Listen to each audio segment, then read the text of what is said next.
See if I have a voice.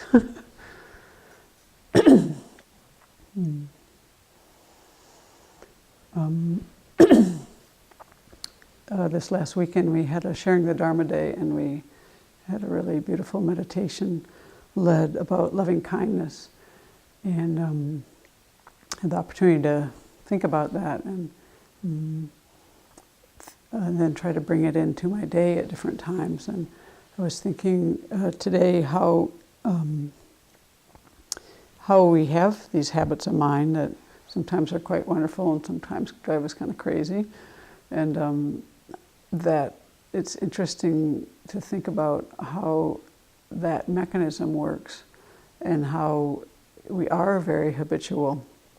And so when we try to create a new habit, it's not strong at first, but just the fact that we have the experience with the things that kind of drive us crazy, that come up repeatedly, we can see that we have this mechanism of habits. And then when we try to create something new, they talk about how just becoming more familiar with something, eventually it becomes easier. And we just see that so much in our experience, whether it's something that's wholesome or something that's not wholesome.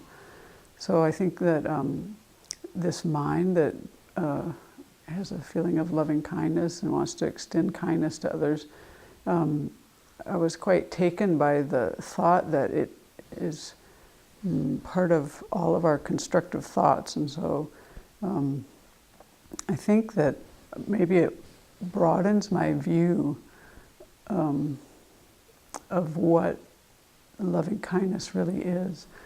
If I look at the habitual thoughts that are not very constructive and causing me misery, I don't really find that kind of kindness in there.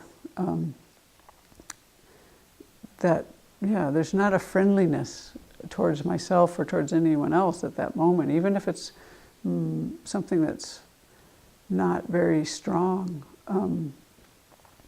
But I'm not so convinced, how this all works yet. But I think that what I'm just having the sense of is that if you can bring that kind of feeling to mind, then any time you're having kind of a destructive emotion, just trying to bring that feeling to mind has to get undermined, because the two can't be there at the same time.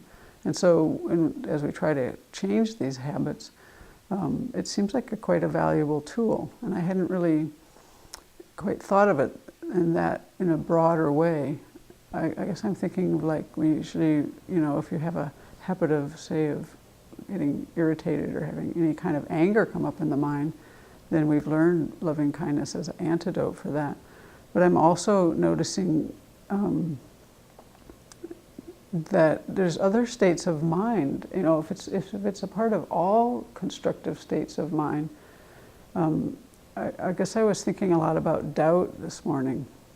I woke up actually with kind of a defeatist attitude, I would say. And I recognize that mind now, and I label it as doubt, and then I just work with it, and I don't let it overtake my mind as I have before. And I'm able to recognize that more. But kind of bringing in this thought of extending this kind of, I don't know what to call it exactly, but just maybe it's a lighter feeling to the mind. I think it's just something to explore.